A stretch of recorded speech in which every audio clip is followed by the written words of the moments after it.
Our farm is 5th generation. I lived there for 52 years, 53 years. That's where I was born. I was homesteaded by Cremains.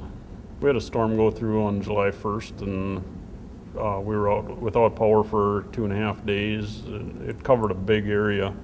We were very fortunate, didn't have any buildings go down or anything like that, but we had about 35 trees go down, and so that was a lot of cleanup involved in that, and everything was green and didn't burn very good, so we decided to do the dumb thing and use some fuel to get them going. And it was a hot, humid morning, and the fumes floated down the road ditch and from where I had thrown it, and when I lit it, it was just a flash where I was, but I was in it. It was over in a second, but I was in it. I had a 1st-degree burn on this arm up to the shirt sleeve, 1st degree on the left side of my face, 2nd degree on the right side of my face, and 3rd degree on my right arm from fingertips to shirt sleeve.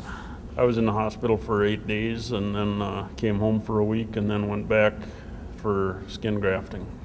There's a lot of stuff I can't do with my right hand yet, and I am right-handed. I do what I can and have people help me with the rest of it. The pain is over with now. It's just very fragile, and this area is very fragile yet. My sister Cara lives in Valley City, and the pastor at her church is on the board of directors, and she called one day and while I was in the hospital yet and said somebody wanted to talk to me, but they wouldn't call without my permission, and it was Bill. He called and said he wanted to take out my beans, and I had heard of them before, but I knew they were in North Dakota, and I was in no position to argue with anybody. So I said, yeah, if you want to take them out, that's fine with me. He sent out an application after I talked to him on the phone, and filled that out, and I don't know if Rita or Bill, somebody called and said that the application had been approved, and Farm Rescue took out my soybeans just a week ago.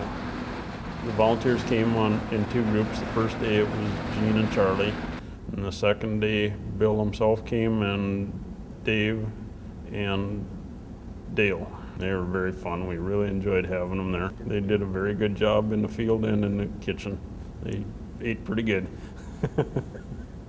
It was very fun. In the evening they ate and they told stories, and it was just very relaxing. It was a good time. It's pretty impressive when they drive on the yard and see all the stickers on the pickups and the combine and the truck and stuff. It's pretty amazing that all of that is done by sponsorship, and I understand that. I realize they wouldn't be able to do it without the sponsorship, so that's pretty good. Well, you talked about RDO on the way up. That's where they pointed out several RDO dealerships on the way up here, and we drove a long ways, but went by several of them, and I pointed them out to her. We're very thankful for Farm Rescue to come and help us with our harvesting this year.